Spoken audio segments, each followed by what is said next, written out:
Hello everybody. आज prism के chapter में हम इसका सेकंड लेक्चर स्टार्ट करने जा रहे हैं, डिस्पर्शन ऑफ लाइट। तो चलिए शुरू करते हैं। सबसे पहले डिस्पर्शन ऑफ लाइट होता क्या है। यदि व्हाइट लाइट इंसिडेंट हो और वो अपने कॉन्स्टेंट कलर्स में बट जाए तो पर्टिकुलर ये फिनोमिनन कहलाता है हमारा डिस्पर्शन ऑफ लाइट। होता कैसे, व्हाइट लाइट में 7 कलर्स होते हैं तो अपने कांस्टेंट कलर्स में बढ़ जाए तो ये फिनोमिनन पहले तो सबसे पहले क्या कहलाएगा, डिस्पर्शन ऑफ लाइट। चलिए अब समझते हैं कि विजिबल स्पेक्ट्रम क्या होता है।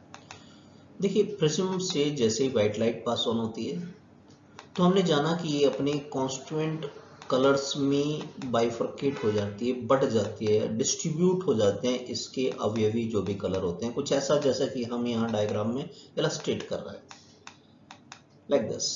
फाइन। अब ये कुछ होते हैं रेड से स्टार्ट करके orange, yellow, green, blue, indigo and violet. तो हम यहाँ एक्सप्लेन करने जा रहे हैं विजिबल स्पेक्ट्रम किसको कहते हैं। बड़ा टेक्निकल सा नाम नजर आता है। Simply band of these 7 colours को कहते हैं हम विजिबल स्पेक्ट्रम, नथिंग एल्स, है ना। सिंपल है। हमने क्या जाना, व्हाइट लाइट जब प्रिज्म से पास होती है तो 7 कलर्स में बढ़ जाती है। 7 कलर का ये बंडल, ये समूह, वो क्या कहलाता है, विजिबल स्पेक्ट्रम कहलाता है। एक बात। अब इनका ऑर्डर हमको ध्यान रखना है। लोअर एंड से यदि हम स्टार्ट करते हैं तो वॉयलेट से स्टार्ट होगा, ध्यान रखना। डेविएशन सबसे ज्यादा वॉयलेट का होगा, फिर Indigo, blue, green, yellow, orange और रेड का डेविएशन सबसे मिनिमम होगा। ये पूरा का पूरा कलेक्शन हम किस रूप में ध्यान रखते हैं, विविग्योर। किस नाम से, वन वर्ड से, विविग्योर, फर्स्ट लेटर हर कलर का, राइट। तो ये विविग्योर का बंडल जो है जिसमें कि 7 कलर हैं, वही हमारा क्या कहलाता है, विजिबल स्पेक्ट्रम कहलाता है। एक बात। अब क्वेश्चन राइज होता है, भाई ये होता क्यों है। ये तो हमने कह दिया, आपने मान लिया कि व्हाइट लाइट जब पास ऑन हुई और 7 कलर में बढ़ गई, लेकिन ऐसा होता क्यों है। तो चलो इसका रीजन जानते हैं। इसका रीजन है कॉचीज फॉर्मूला। वो बताता है कि रिफ्रैक्टिव इंडेक्स यानी nature of material of the prism, वो वेवलेंथ ऑफ लाइट पर डिपेंड करता है। हर कलर की वेवलेंथ अलग अलग होती है। वो फॉर्मूला कुछ ऐसा होता है। देखिए इस फॉर्मूले से ये तो कुछ आइडिया हो रहा है, ठीक है, न्यूमेरिकली ये कहीं काम में नहीं आएगा, लेकिन इंपॉर्टेंट बात हमें ये पता लग रही है इस फॉर्मूले से कि हर लैम्डा के लिए म्यू, म्यू क्या है, nature of the material, material of the prism, prism का नेचर बदल जाता है लैम्डा के साथ साथ, राइट। अलग अलग कलर के लिए प्रिज्म का नेचर अलग अलग होगा, म्यू अलग अलग होगा। एक बात, एबीसी सब ये कांस्टेंट है, उस पर ध्यान नहीं देना है अपने को। बस ये ध्यान रखना है कि लैम्डा अलग होगा तो म्यू अलग अलग होगा। तो ये पता लग गया, इसका मतलब हर कलर के लिए refractive index of the prism different होगा। एक बात। फिर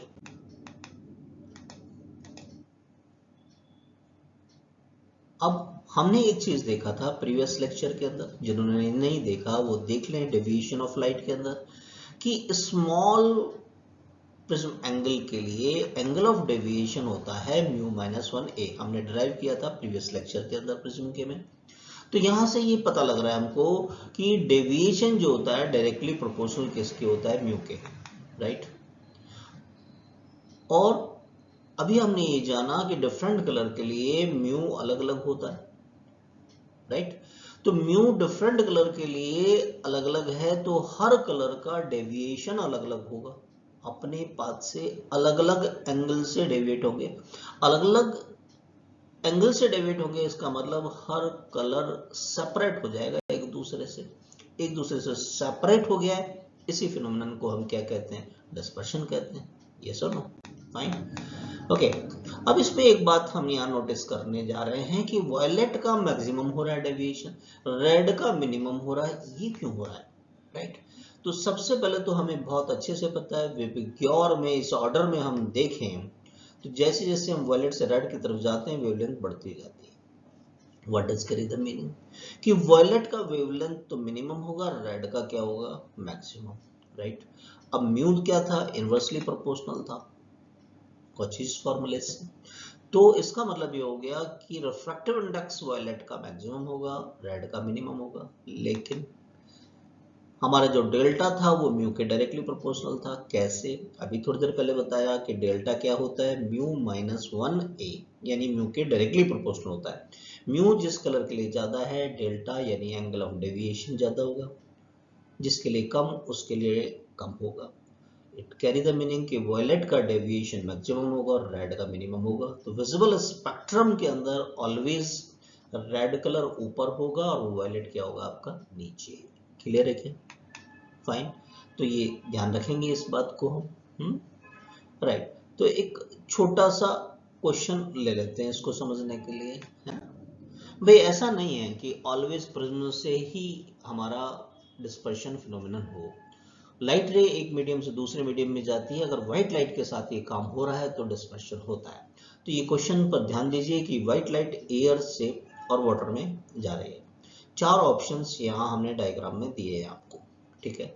आपसे पूछा है कि इन 4 में से कौन सा ऑप्शन करेक्ट है, राइट। तो इसमें 2 बातें काम में आ रही है।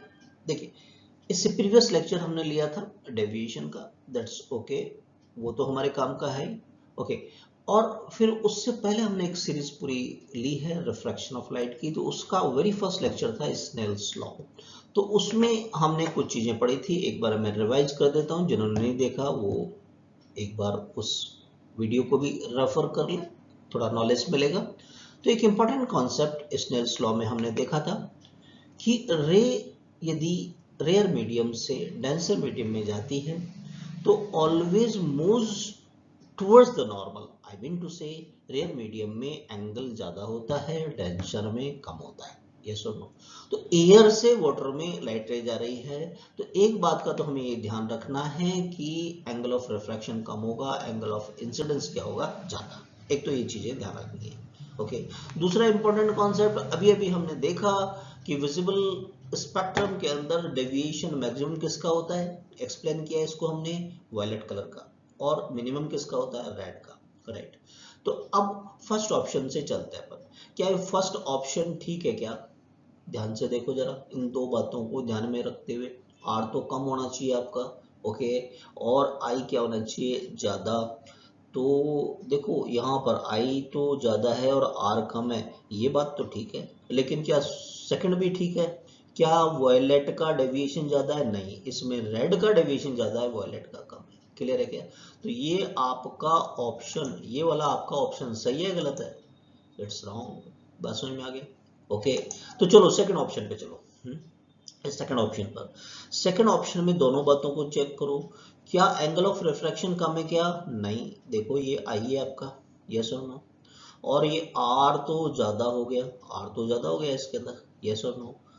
तो ये तो पहला ही गलत हो गई बात। तो क्या ये ऑप्शन सही है क्या? नहीं, इट इज रॉन्ग। चलो अब थर्ड ऑप्शन पे चलो। थर्ड ऑप्शन में चेक करो, क्या आर की वैल्यू कम है क्या? यस, एंगल ऑफ इंसिडेंस से तो ये कम है दोनों, ठीक बात है ना? चाहे वॉयलेट की बात करूं चाहे रेड की।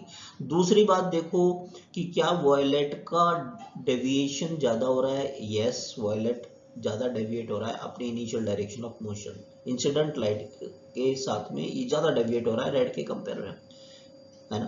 तो क्या लगता है ये ऑप्शन सही होगा? Yes, it is correct. तो ये फोर्थ के बारे में क्या ख्याल है, इसको भी चेक कर लेते हैं, है ना? तो फोर्थ में चेक करो, क्या एंगल ऑफ रिफ्रैक्शन, देखो इसमें सेकंड बात तो ठीक नजर आ रही है कि वॉयलेट का डेविएशन रेड के कंपेयर में ज्यादा है, लेकिन फर्स्ट वाली बात भी तो चेक करनी है हमको, रिफ्रैक्शन फिनोमेनन है। देखो ये एंगल ऑफ इंसिडेंस है आपका, और एंगल ऑफ ये रिफ्रैक्शन है, रिफ्रैक्शन ज्यादा हो रहा है डेंसर मीडियम में, ये एंगल आपका कम होनी चाहिए, यस और नो, नॉर्मल के साथ में, लेकिन ये तो ज्यादा है ना। तो what's your opinion? This option is also wrong. I think it is clear. Fine. Okay. तो चलो आगे चलते हैं। अब समझते हैं एंगुलर डिस्पर्शन, जिसको हम एंगल ऑफ डिस्पर्शन भी कहते हैं। अभी हमने देखा था कि डिस्पर्शन कुछ इस तरीके से होता है, right. This is the initial direction of motion of incident light. White light को इधर जाना था, राइट, लेकिन हर कलर अलग अलग एंगल पर डेविएट हुए। रेड इस एंगल पर हुआ सबसे कम पर, येलो को मीन कलर कहते हैं। मीन कलर कहते द मीनिंग कि अगर ये डिफ्रैक्शन नहीं होता तो लाइट रे येलो की जगह पर आती। मान लो ये नहीं बढ़ती तो येलो की जगह आती, येलो को कहते हैं मीन कलर, तो ये मीन डेविएशन कहलाएगा, राइट। ओके, और ये वायलेट का सबसे है मैक्सिमम, क्लियर। ओके, तो सबसे पहले तो एंगुलर डिस्पर्शन का मतलब क्या है, एक्सट्रीम जो कलर्स हैं, एक्सट्रीम कलर्स कौन कौन से हैं, वायलेट एंड रेड, राइट। इनके बीच का जो सेपरेशन है, इनके बीच का सेपरेशन ये वाला, ठीक है, ये एंगुलर डिस्पर्शन कहलाएगा, यानी कि वायलेट और रेड के बीच का सेपरेशन, राइट। हमने देखा था डेल्टा क्या होता है, म्यू माइनस 1a, तो वैल्यू रख दें यहाँ पर, राइट। इस फॉर्मूले की मदद से ओपन कर दें ब्रैकेट को, तो ऐसा लिख सकते हैं अपन। अब ए से ए कैंसिल हो जाएगा आपका, और ए को कॉमन ले लें तो क्या आ गया, वायलेट माइनस रेड ए, क्लियर है। अब ये एंगुलर डिस्पर्शन किस किस बात पर डिपेंड कर रहा है, एक तो म्यू पर डिपेंड कर रहा है और ए पर, यस और नो। एक तो एंगल ऑफ प्रिज्म पर और दूसरा किस पर डिपेंड कर रहा है, nature of material of the prism यानी म्यू पर, क्लियर है ना। ओके, चलिए डिस्पर्सिव पावर को समझते हैं, ये क्या होता है डिस्पर्सिव पावर। प्रिज्म जो डिस्पर्शन कर रहा है, कलर्स को फैला रहा है, ये इसकी पावर जो होती है उसको कहते हैं डिस्पर्शन पावर। न्यूमेरिकली कैसे कैलकुलेट करते हैं वो देख लेते हैं। सबसे पहले इसका डेफिनेशन क्या है, numerically ratio of angular dispersion. अब ये भी देखा हमने एंगुलर डिस्पर्शन, मीन डेविएशन के कंपेयर में एंगुलर डिस्पर्शन कितना कर रहा है। मतलब हमने क्या बताया था कि अगर डिस्पर्शन नहीं होता तो लाइट कहाँ आती, येलो के स्थान पर आती, लेकिन ये नहीं आकर ये बट गई है वायलेट से रेड तक, तो वायलेट से रेड तक कितना बट गई है विथ रिस्पेक्ट टू येलो के डेविएशन के compare, right. This ratio is known as angular dispersion. तो हम इसको कैसे रिप्रेजेंट करेंगे, कैसे रिप्रेजेंट करेंगे इसको फॉर्मूले के अंदर, this is angular dispersion divided by mean deviation, यही तो समझाया भाई। प्रिज्म इन कलर्स को वायलेट से रेड तक येलो के रिस्पेक्ट में कितना डिस्पर्स कर पा रहा है, यानी angular dispersion divided by the mean deviation. Yellow को क्या कहते हैं, मीन डेविएशन, फाइन। तो एंगुलर डिस्पर्शन को थीटा कहते हैं अपन, this is delta mean deviation, fine. अब थीटा हमने देखा था वायलेट और रेड का डिफरेंस के बराबर होता है, फाइन। ओके, तो वैल्यू रख दें अपन, तो एक फॉर्मूला तो हमारे पास ये आ गया डेल्टा के टर्म्स में, फाइन। ओके, फिर जब हमने डेल्टा की वैल्यू रखी थी, हर एक इंडिविजुअल डेल्टा क्या होता है, mu minus 1a, mu minus 1a, तो वैल्यूज रख दें, तो हमारे पास ये भी आ गया था। तो हम ये वैल्यूज रख दें म्यू की टर्म्स में, अगर हमारे पास कोई न्यूमेरिकल आ रहा है तो ये इस तरीके से बन जाएगा, यस और नो, फाइन। ए से कट गया हमारे पास में, तो इसको याद रखेंगे अपन, क्लियर। अब डिस्पर्सिव पावर हमारा किस पे डिपेंड करती है उसे देख लेते हैं। हमारे पास फॉर्मूले के अंदर आपने गौर किया हो तो एक कैंसिल हो गया, केवल इस बार म्यू रह गया है आपके पास में, ये है ही नहीं। तो ओमेगा किस पे डिपेंड करेगा, आप खुद बताओ, केवल म्यू पर डिपेंड करेगा। What about the mu, this is nature of the material of the prism, this is nature of the material of the prism. तो dispersive power only depend on nature of material of the prism, that's mu, clear, fine. Okay, अब prism का application, हम एक combination पर जाना चाह रहे हैं, उससे पहले एक बार बताएं एप्लीकेशन भी कुछ है कि नहीं, प्रिज्म कुछ काम में आता नहीं आता, जिससे बात समझ में आएगा कि हमें कुछ और भी स्टडी करना पड़ेगा। इसलिए पहले थोड़ा सा एप्लीकेशन पॉइंट ऑफ व्यू देखें कि प्रिज्म कहाँ काम में आते हैं। बाइनोकुलर्स आपने देखा होगा, ऐसा दूरबीन जैसा कहते हैं देसी भाषा में अपन, यहाँ ये प्रिज्म का यूटिलाइजेशन होता है। टेलीस्कोप्स में काम में लेते हैं प्रिज्म को बढ़ने के लिए। आपने SLR कैमरा सुना होगा, इसमें प्रिज्म को काम में लेते हैं। कुछ एप्लीकेशंस के बारे में बता रहे हैं, स्पेक्ट्रोमीटर, आप स्पेक्ट्रम देखने के काम में लेते हैं अपन इसको। अब ये एप्लीकेशंस क्यों बताई है सर ने, हर एप्लीकेशन में प्रिज्म का रोल अलग अलग होता है, अलग अलग तरीके से काम करता है। क्या मतलब, जैसे एग्जांपल के लिए हमने कहा बाइनोकुलर, बाइनोकुलर में प्रिज्म केवल लाइट रे को बेंडिंग का काम करता है, लाइट रे के बेंडिंग का काम करता है, इसमें डिस्पर्शन का कोई रोल नहीं है। यानी इसमें क्या काम कर रहा है ये, केवल डेविएशन का काम कर रहा है। प्रिज्म के दो मेन वर्किंग होते हैं, deviation of the light and the dispersion of light. अभी जो टॉपिक चल रहा है हमारा डिस्पर्शन है, इससे पहला वाला लेक्चर था डेविएशन, जिन्होंने नहीं देखा उसको एक बार देख लें। तो हमने क्या जाना कि ठीक है कि बाइनोकुलर में प्रिज्म काम करता है, लेकिन क्या काम करता है, डेविएशन का रोल प्ले करवाना है, वहां डिस्पर्शन नहीं करवाना है। Okay, as far as the spectrometer is concerned, spectrometer में डेविएशन का कोई रोल नहीं होता है, वहां पर तो कलर्स बटने चाहिए, केमिकल कंपोजिशन पता करते हैं, स्पेक्ट्रम देखते हैं लाइट का, वहां पर डेविएशन का कोई रोल नहीं है, केवल क्या करता है वहां पर, डिस्पर्शन, कलर्स को बांटता है, ध्यान दीजिएगा। ओके, लेकिन अकेला एक प्रिज्म जो होता है वो तो दोनों काम करता है, डेविएशन भी होता है, डिस्पर्शन भी होता है, जैसा हमने बताया था, काम तो दोनों साथ साथ होते हैं, लेकिन हम उनको अच्छे से स्टडी करने के लिए अलग अलग लेक्चर में बांट लेते हैं, अलग अलग स्टडी करते हैं, तो बड़ा प्रॉब्लम हो गया। बाइनोकुलर में केवल क्या चाहिए अपने को, डेविएशन, स्पेक्ट्रोमीटर में क्या चाहिए, केवल डिस्पर्शन। तो ये कैसे होगा, इसलिए एक प्रिज्म से काम नहीं चलता, एक प्रिज्म से काम नहीं चलता है हमारे पास में। तो हमें क्या जरूरत पड़ती है, कॉम्बिनेशन ऑफ प्रिज्म की, एक से ज्यादा प्रिज्म लगाने पड़ते हैं हमें, राइट। तो हमें स्टडी करना होगा कॉम्बिनेशन ऑफ प्रिज्म, क्लियर है। ओके, तो सबसे पहले हम फिनोमिनन पढ़ते हैं कि यदि हमें कॉम्बिनेशन तैयार करना है जिसमें डेविएशन चाहिए लेकिन डिस्पर्शन नहीं चाहिए, किसमें, जैसे कि मैंने कहा बाइनोकुलर में डिस्पर्शन नहीं चाहिए था, क्या चाहिए वहां पर, डेविएशन। तो ये काम कैसे होगा इसको देखेंगे हमें। तो उसमें हम दो प्रिज्म को लगाएंगे, उसमें ध्यान दीजिएगा, इसमें जो एक प्रिज्म लगाया तो दो कलर में बांट देगा, तो एक उल्टा लगा देते हैं तो ये कलर का जो डिस्पर्शन है उसको कैंसिल कर देता है, दोबारा सिंगल लाइट के अंदर कन्वर्ट कर देता है, ध्यान दीजिए। तो डिस्पर्शन को कैंसिल करना है, तो ये होगा कैसे वो समझते हैं। देखिए, नेट जो डिस्पर्शन है, इंडिविजुअल जो डिस्पर्शन है उनके सम के बराबर होगा, यानी फर्स्ट वाला मान लो θ1 कर रहा है, दूसरा θ2, तो नेट डेविएशन तो ये हो गया, फाइन, वैल्यू रखते हैं अपन, है ना, जो अभी अपन ने पढ़ा था, राइट, दोनों को सम कर दिया। अब यहां पर क्या चाहिए अपने को, हमें तो डिस्पर्शन नहीं चाहिए, डिस्पर्शन नहीं चाहिए, इसका मतलब नेट डिस्पर्शन की वैल्यू कितना होना चाहिए, 0, तो थीटा की जगह 0 रख दे अपन। इससे जो सेकंड प्रिज्म हम लेकर आएंगे उसका एंगल ऑफ प्रिज्म फाइंड कर सकते हैं, A2 की वैल्यू, क्या A2 यहां से ही आ जाएगा जैसे हमने लिखा है यहाँ पर, क्लियर। अब यहाँ ये कुछ ये बता रहा है माइनस में होना चाहिए दूसरा। अब माइनस का मतलब क्या है, माइनस का मतलब ये है कि दूसरा प्रिज्म का जो प्रिज्म एंगल है पहले के रेस्पेक्ट में आपको उल्टा रखना होगा, जैसे देखिए डायग्राम में दिखाया है, इसको उल्टा रखा है, उल्टा रखेंगे तब जाके पहले का डिस्पर्शन कैंसिल होगा और नेट डिस्पर्शन कितना हो जाएगा, 0। बात समझ में आ रही है, ओके।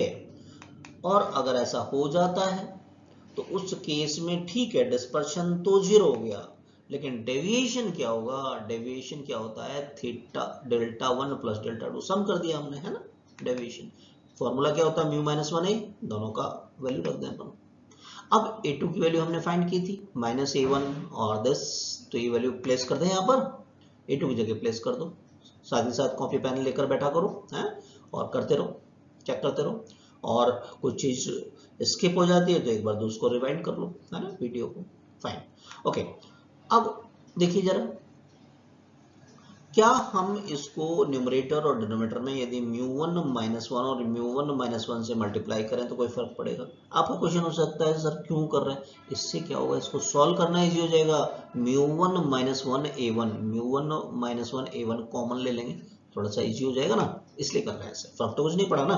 ये देखिए मैंने कॉमन ले लिया, और क्या मैं ऐसा लिख सकता हूँ, चेक करना जरा इसको, यहाँ से तो पूरा आ गया तो 1 बचा है यहाँ पर, और यहाँ μv1 minus μr1 divided by ये वाला नीचे जो है ना ये आ गया, और ये μv2 माइनस μr2 और ये ऊपर वाला μ2, चेक कर लो एक बार, लिख सकते हैं सर, यस।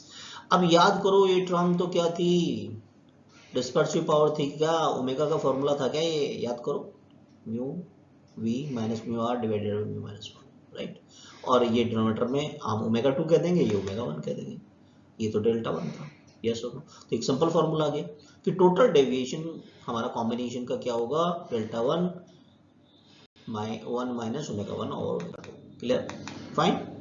अब होता क्या है, इन जनरल सेकंड जो हम लेकर आते हैं वो ज्यादा डिस्पर्सिव पावर का लेके आते हैं, ठीक है। ऐसा होगा तो उस केस में हमारे पास होगा क्या कि डेल्टा का साइन वही होगा, ध्यान दीजिए क्यों, क्या था delta one one minus omega one over omega two, ज्यादा का डिवाइड करेंगे कम में तो वन से कम हो गया ना, तो डेल्टा हमारा दोनों का साइन एक ही रहेगा, पॉजिटिव तो पॉजिटिव रहेगा। इट कैरी द मीनिंग कि हम जो इनिशियली जिस डायरेक्शन में देख रहे थे व्हाइट लाइट आएगी उसी डायरेक्शन में कॉम्बिनेशन से निकलेगी, अपोजिट डायरेक्शन में नहीं जाएगी। इस कॉम्बिनेशन को हम क्या कहते हैं, एक्रोमेटिक प्रिज्म। क्या कहते हैं, एक्रोमेटिक प्रिज्म, राइट। एक्रोमेटिक का मतलब, क्रोमेटिक का मतलब कलर से होता है, कलर खत्म कर दिया आपने, तो ये क्या कहलाता है हमारा, कंपोजिशन क्या कहलाता है, कॉम्बिनेशन क्या कहलाता है, एक्रोमेटिक प्रिज्म। क्लियर हो गया। ये क्या देखा हमने, डेविएशन विदाउट डिस्पर्शन, जैसा कि हमें बाइनोकुलर में चाहिए, तो बाइनोकुलर में ऐसा सिस्टम लगा के रखते हैं। अच्छा नेक्स्ट लेते हैं। अब जैसे स्पेक्ट्रोमीटर में देखा था, हमें वहां डिस्पर्शन चाहिए, डेविएशन नहीं चाहिए, तो ये कैसे तैयार करेंगे अपन, ये देख लेते हैं। इसमें क्या है, देखिए मान लीजिए एक प्रिज्म आपने लगाया, व्हाइट लाइट आई तो इधर जाना था उसको, एक प्रिज्म तो दोनों काम करता है, डेविएशन भी करता है डिस्पर्शन भी करता है, राइट। ओके, अब हमें क्या चाहिए, डिस्पर्शन चाहिए, डेविएशन नहीं चाहिए, लाना मेरे को एक प्रिज्म और पड़ेगा, एक कोई केस कैंसिल करने के लिए। तो देखिए कुछ इस तरीके से A2 डिजाइन करेंगे, इसकी न्यूमेरिकल वैल्यू हम फाइंड करेंगे कि ये क्या हो गया। देखिए अगर मैंने बताया था प्रिज्म में सबसे ज्यादा डेविएशन किसका होता है, वायलेट का, और सबसे कम किसका होता है, रेड का, उल्टा लगा दिया ना, तो अभी आप गौर से देखो, उल्टे देखो इस A2 को, क्या वायलेट का सबसे ज्यादा नहीं है, यस रेड का कम। इस तरीके से लेके आते हैं कि ये सारे के सारे कलर डिस्पर्शन तो है लेकिन आपका डेविएशन खत्म हो गया। देखो इनिशियल डायरेक्शन ऑफ मोशन में ही जा रहे हैं सारे कलर, तो नेट डेविएशन कितना हो गया, जीरो हो गया। ये कैसे करेंगे डिजाइन, देखते हैं। सबसे पहले आपको क्या नहीं चाहिए, डेविएशन नहीं चाहिए। डेविएशन नहीं चाहिए तो सबसे पहले तो नेट डेविएशन क्या हो गया, दोनों का सम, और डेल्टा नेट डेविएशन की वैल्यू कितनी होनी चाहिए, जीरो। क्यों, हमें डेविएशन नहीं चाहिए, तो जीरो रख देंगे यहाँ पर, है ना, जीरो रख दें। तो यहाँ से फिर हम A2 की वैल्यू फाइंड कर सकते हैं। क्या A2 की वैल्यू आएगी, चेक करो आप अपने आप से कॉपी में करके, चेक कर लो एक बार, यस और no, yes it will be right. Okay, तो फिर से देखो ये नेगेटिव साइन बता रहा है हमको कि सेकंड जो लेकर आएंगे उसको फर्स्ट के रेस्पेक्ट में इन्वर्टेड रखना है, उल्टा रखना है, और उसकी न्यूमेरिकल वैल्यू यदि ये होगी तो उस केस में डिस्पर्शन तो होगा लेकिन डेविएशन नहीं होगा। It carry the meaning, right. Okay, तो भाई आप देख रहे हो डेविएशन नहीं हो रहा लेकिन डिस्पर्शन तो हो रहा है, तो डिस्पर्शन कितना हो रहा है वो कैलकुलेट कर लेते हैं अपन। नेट एंगुलर डिस्पर्शन क्या होता है, दोनों का सम कर दें, और एक डिस्पर्शन का फॉर्मूला क्या था, mu v minus mu r a, right. Okay, रख दिया हमने, और अभी A2 जो फाइंड किया है वो वैल्यू यहाँ सब्स्टिट्यूट कर देते हैं अपन। आप करके देखो A2 की वैल्यू ये पुट करके देखो क्या ये आ रहा है। ओके, अब ध्यान देना, न्यूमरेटर और डिनोमिनेटर में फर्स्ट में हम μ1 माइनस वन का मल्टीप्लाई कर रहे हैं। आपका क्वेश्चन हो सकता है कि सर ऐसा क्यों कर रहे हैं, भाई हमें थोड़ा सा इसको सॉल्व करना इजी हो जाएगा, हमें कॉमन लेना इजी हो जाएगा, एक कॉमन टर्म्स को ध्यान दीजिएगा, यहाँ से हम μ1 माइनस वन A1 को कॉमन ले सकेंगे इजी से, दोनों टर्म्स में ले सकते हैं कि आप चेक कर लो एक बार, कोई जल्दी नहीं है, समझते चलो, यस और नो, फाइन। ओके, अब देखो ये तो डेल्टा वन बन गया आपका, ये ओमेगा वन बन गया, ये ओमेगा टू बन गया, रख देते हैं, एक छोटा सा फॉर्मूला आ जाएगा हमारे पास में। क्यों, क्योंकि ये तो ओमेगा है ना हमारे पास, ये था ना फॉर्मूला ओमेगा का, delta one omega one minus omega two. Clear है ये वाली बात। ओके, अब होता क्या है ध्यान दीजिएगा, ओमेगा टू ज्यादा होता है जो लेके आते हैं हम, इन जनरल ऐसा होता है। तो अब यहाँ तो omega one minus omega two था, ओमेगा टू ज्यादा है तो थीटा तो नेगेटिव हो गया, थीटा नेगेटिव हो गया तो व्हाइट लाइट में अल्टीमेटली हम देखते थे रेड सबसे ऊपर रहता था और वायलेट सबसे नीचे, लेकिन कॉम्बिनेशन में अब उल्टा हो गया। देखिए वायलेट सबसे ऊपर हो गया, रेड सबसे नीचे हो गया, बात समझ में आ रही है, राइट। तो डिस्पर्शन में ये सारी डायरेक्शंस हमारी उल्टी हो गई है नेट कॉम्बिनेशन में। ये जो प्रिज्म है जिसमें कि हमारा डेविएशन नहीं होता है, डिस्पर्शन होता है, ये कहलाता है direct vision prism. Direct vision prism क्यों कहलाता है? आपका विजन का जो डायरेक्शन था उसी डायरेक्शन में सारे कलर्स आपको नजर आएंगे यदि आप यहां से देखोगे तो। क्लियर है ये वाली बात? ओके, तो चलो इस पर क्वेश्चन देख लेते हैं कुछ। व्हाइट लाइट है, इंसिडेंट होती है प्रिज्म के एक रिफ्रैक्टिव सरफेस पे, प्रिज्म एंगल है 5 डिग्री, और रेड एंड ब्लू कलर्स के लिए जो रिफ्रैक्टिव इंडेक्सेस हैं वो 1.641 और 1.659 है। एक चीज इंपॉर्टेंट है, ध्यान रखना कि एक्सट्रीम कलर हमारे कौन से होते हैं? Red and violet. अगर वायलेट ना देकर ब्लू दे दें तो आप वायलेट की जगह ब्लू काम में लीजिएगा। एक इंपॉर्टेंट इंफॉर्मेशन है। मैंने क्या बोला? एक्सट्रीम कलर्स कौन से होते हैं? Red and violet. कई बार क्वेश्चन में, जैसे ये क्वेश्चन है और कई बार देखा गया है ऐसा कि वायलेट की इंफॉर्मेशन न देकर ब्लू कह दिया जाता है, राइट? तो आप वायलेट की जगह ब्लू ले लीजिएगा, राइट? क्लियर है? अब हमसे पूछा है एंगुलर सेपरेशन बताना है आपको, राइट? तो सबसे पहले एंगुलर सेपरेशन का फॉर्मूला क्या ये था? यस, बहुत ही सिंपल क्वेश्चन बनते हैं इस पर, लेकिन आपको ये फॉर्मूले तो याद होने चाहिए, तभी हो पाएगा, और फ्रिक्वेंटली पूछे भी जाते हैं, राइट? वैल्यू रख दिया अपन ने, सॉल्व करें इसको। ये 0.018 मल्टीप्लाई बाई 5 और ये मल्टीप्लाई करें तो 0.09 डिग्री आ जाएगा। तो एंगुलर सेपरेशन हमारा कलर्स का क्या हुआ है देख, बस इसमें इंपॉर्टेंट इन्फॉर्मेशन क्या थी? वॉलेट की जगह मैंने ब्लू की इन्फॉर्मेशन को काम में लिया। क्यों लिया है समझ में आ गया, राइट? चलिए नेक्स्ट क्वेश्चन ले लेते हैं। एक थिन प्रिज्म है हमारे पास, P1 कह दिया उसको, उसका एंगल ऑफ प्रिज्म है 4 डिग्री और उसके ग्लास का रिफ्रैक्टिव इंडेक्स है 1.54। इसका कॉम्बिनेशन बनाना है हमको दूसरे प्रिज्म के साथ में, 1.72 रिफ्रैक्टिव इंडेक्स है उसका, लेकिन अल्टीमेटली कॉम्बिनेशन क्या करना चाहिए? डिस्पर्शन तो करना चाहिए, जो जस्ट देखा भी अपन ने, लेकिन डेविएशन नहीं होना चाहिए, है ना? डायरेक्ट विजन प्रिज्म, है ना, याद है? तो उसका एंगल ऑफ प्रिज्म क्या होगा? तो अब आप समझ सकते हैं, या तो आप पूरा ड्राइव कीजिए या आप फॉर्मूला याद रखना है। फॉर्मूला याद है तो आप इसको कर पाएंगे, राइट? वैल्यू रख दीजिए इसके अंदर, नहीं तो ड्राइव करना पड़ेगा। डेरिवेशन भी कोई खास लंबा नहीं है, कॉम्प्लिकेट नहीं है। देखिए मान लीजिए फॉर्मूला आप भूल गए तो क्या है, देखिए कैसे करेंगे। आपको क्या चाहिए? Dispersion without deviation. तो ये विदाउट से चलो, आप डेविएशन नहीं चाहिए। डेल्टा का फॉर्मूला क्या था? म्यू माइनस 1 ए। तो दोनों का सम कर लो पहले। डेल्टा क्या है? Delta 1 plus delta 2, mu 1 minus 1 A1 plus mu 2 minus 1 A2 equal to 0 कर दो और वहां से A2 फाइंड कर लो, इन केस अगर फॉर्मूला भूल गए तो आप। फाइन, तो चलिए वैल्यू रख दिया अपन ने और इसको सॉल्व कर लेते हैं। ये 0.54 हो गया, 0.72 हो गया, डेसिमल से डेसिमल हटा दें तो ये 54/72 हो गया। आई थिंक 18 के टेबल से कट कर दें इसको तो इजी हो जाएगा थोड़ा। 18 3 जा और ये 4 जा, राइट? 4 से 4 कैंसिल हो जाएगा तो हमारे पास माइनस का 3 डिग्री आ जाएगा। इसका मतलब सेकंड आप प्रिज्म लेकर आए 3 डिग्री वाला और उसको उल्टा लगा दें फर्स्ट के साथ, तो आपको क्या प्रोड्यूस होकर देगा? Dispersion without deviation. क्लियर है? फाइन। तो नेगेटिव साइन ये बता रहा है, बस आपको क्या करना, उल्टा लगाना एक दूसरे के रेस्पेक्ट में, तो जीरो डेविएशन हो जाएगा, डिस्पर्शन आने वाला है केवल। Okay fine. एक और एक अच्छा क्वेश्चन ले लेते हैं।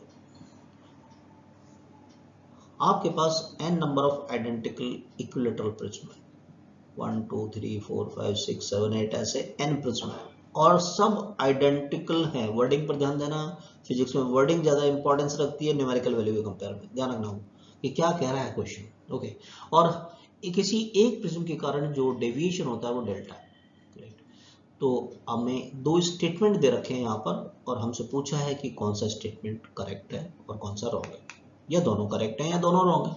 पहला स्टेटमेंट ये है कि यदि n की वैल्यू, n है प्रिज्म, 2m है, n और m दोनों इंटीजर है यानी कि इवन नंबर है मान लीजिए, तो उस केस में डेविएशन जो लाइट जो n प्रिज्म के कॉम्बिनेशन से होगा वो 0 होगा।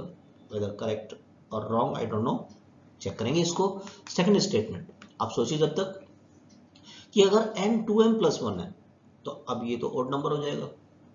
उस केस में जो नेट डेविएशन होगा n प्रिज्म से वो डेल्टा होगा। तो चलो एक एक स्टेटमेंट को चेक करते हैं अपन। फर्स्ट स्टेटमेंट कहता है कि n इक्वल टू 2m है तो डेविएशन की वैल्यू कितनी होनी चाहिए? 0, है ना?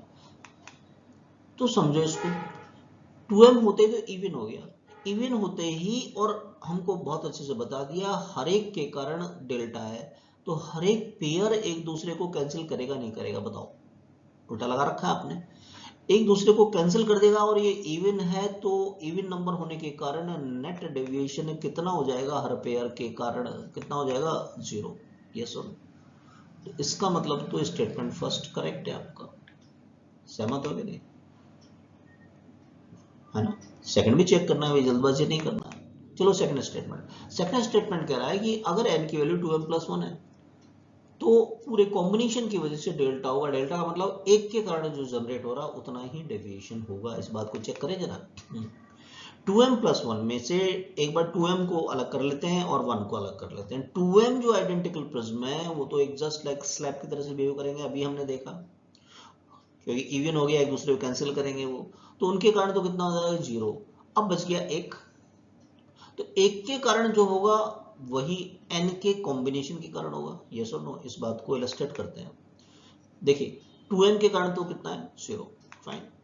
फिर बच गया एक प्रिज्म के कारण कितना है भाई, डेल्टा, तो पूरा कॉम्बिनेशन के कारण कितना आएगा अल्टीमेटली, डेल्टा। तो इसका मतलब क्या हुआ कि आपका statement second is also correct, तो both the statements are correct. तो जब भी स्टेटमेंट रिलेटेड हो तो क्वेश्चन, तो उनको जल्दबाजी नहीं करना है, अच्छे से देखना है। तो डिस्पर्शन समझ में आ गया, डेविएशन समझ में आ गया, तो प्रिज्म समझ में आ गया। तो नेक्स्ट में हम स्टार्ट करने जाएंगे थर्ड चैप्टर, हमारा था ये प्रिज्म का, अभी वो कंप्लीट किया हमने। फोर्थ चैप्टर लेंगे स्फेरिकल मिरर, और स्फेरिकल मिरर की सीरीज के अंदर वेरी फर्स्ट लेक्चर हम लेंगे reflection through the curve surface, कि रिफ्लेक्शन कर्व सरफेसेस से होता कैसे। स्फेरिकल मिरर के बाद में फिर लेंस का चैप्टर लेंगे। जो फर्स्ट टाइम आए वो सब्सक्राइब कीजिए जिससे नेक्स्ट लेक्चर में हम लोग मिल सकें। Thank you for watching.